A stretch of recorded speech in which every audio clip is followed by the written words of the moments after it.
Abu Dzar Al-Ghifari radhiyallahu anhu adalah salah satu sahabat Nabi Muhammad yang terkenal dengan keberanian, ketegasan, dan sikapnya yang lurus tanpa kompromi terhadap kebenaran.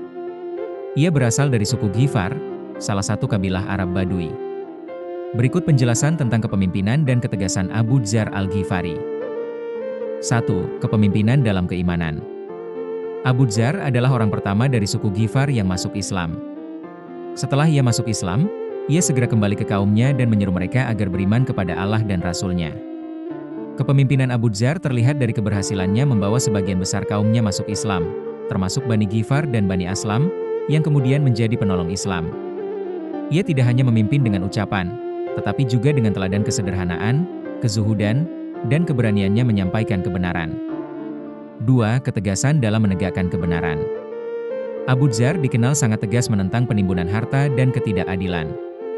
Ia sering mengingatkan penguasa agar tidak hidup berlebihan dan melupakan kaum fakir. Pada masa Khalifah Utsman bin Affan, Abu Dzar berani menegur para pejabat yang hidup mewah dan menumpuk kekayaan. Hal ini membuatnya dikenal sebagai simbol keadilan sosial dalam Islam.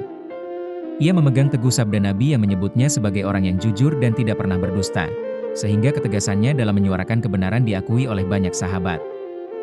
3. Kesederhanaan sebagai ciri kepemimpinannya. Meskipun banyak sahabat hidup dalam kecukupan, Abu Dzar memilih jalan zuhud. Ia hidup sederhana, menolak kekayaan, dan hanya mengambil secukupnya untuk kebutuhan hidupnya. Sikap ini menunjukkan kepemimpinannya dalam memberi teladan. Seorang pemimpin sejati bukan hanya pandai memerintah, tetapi mampu menjaga dirinya dari hawa nafsu duniawi.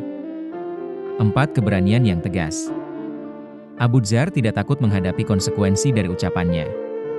Ia pernah berkata di hadapan Khalifah, "Aku tidak peduli apakah aku hidup miskin atau kaya, karena Rasulullah Shallallahu Alaihi Wasallam mewasiatkan kepadaku agar aku selalu berkata benar walaupun pahit."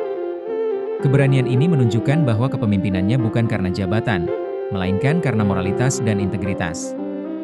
5. Warisan kepemimpinan Abu Dzar. Ia menjadi simbol amar ma'ruf nahi munkar dengan ketegasan yang tulus. Menjadi contoh bahwa kepemimpinan bukan hanya soal memegang jabatan, tetapi tentang konsistensi dalam memperjuangkan kebenaran, meski harus menghadapi tekanan. Umar bin Khattab pernah berkata tentang Abu Dzar, "Langit tidak menaungi, dan bumi tidak memanggul orang yang lebih jujur dari Abu Dzar." Singkatnya, kepemimpinan Abu Dzar Al-Ghifari terletak pada teladan moral, keberanian dalam berkata benar, ketegasan menolak kezaliman, dan kesederhanaannya yang mendidik umat.